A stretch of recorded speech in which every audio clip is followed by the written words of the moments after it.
My beloved sisters, if you were to make a decision that would bring you closer to Allah, that you might have found difficult in your life, but you did it to please Allah, you will notice the doors of mercy opening, the doors of contentment opening. You will notice a lot of goodness coming in your direction. Subhanallah. Let me give you an example.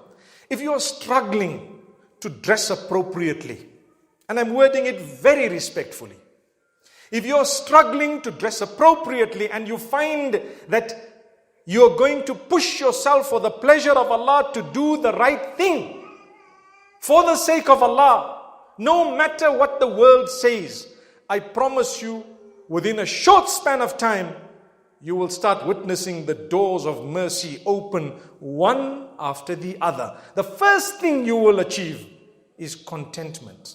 Contentment means, I lost my husband, I lost my son, I lost my daughter, I lost my father, I lost my mother, and I lost my brother and my sister. But I'm sitting here saying, Allahumma lakal hamdu. Oh Allah, to you belongs all praise. Why? Because I'm content. I lost a lot. It's going to be challenging, my sister.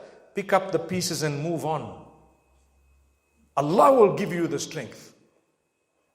Pick up the pieces and don't pity yourself, because you're not the first person it has happened to indeed. But at the same time, it's Allah who loves you, because He says to us through the blessed lips of Muhammad sallallahu alaihi wasallam, Inna Allah idha ahabba abdan ibtalah. When Allah loves you, He will test you.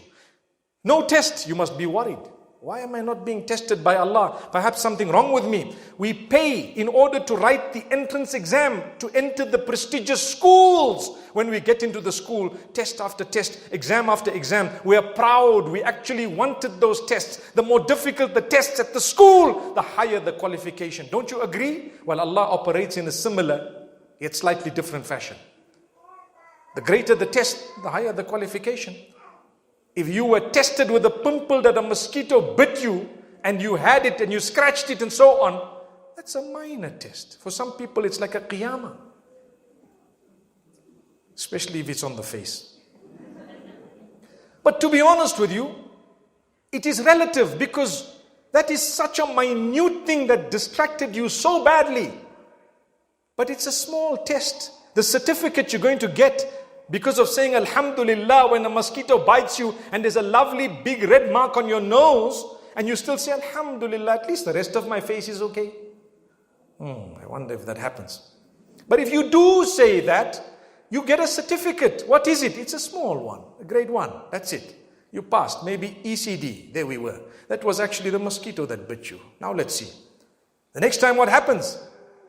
May Allah protect us. You suffer a bigger loss. You are challenged in a bigger way. You came onto the earth in order to be tested. Some people say, how do I know that? You know it because you are being tested every single day. Notice it. You get sick. You get upset.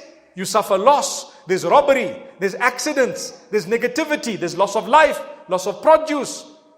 There's anxiety. All this is from what? From the tests of Allah.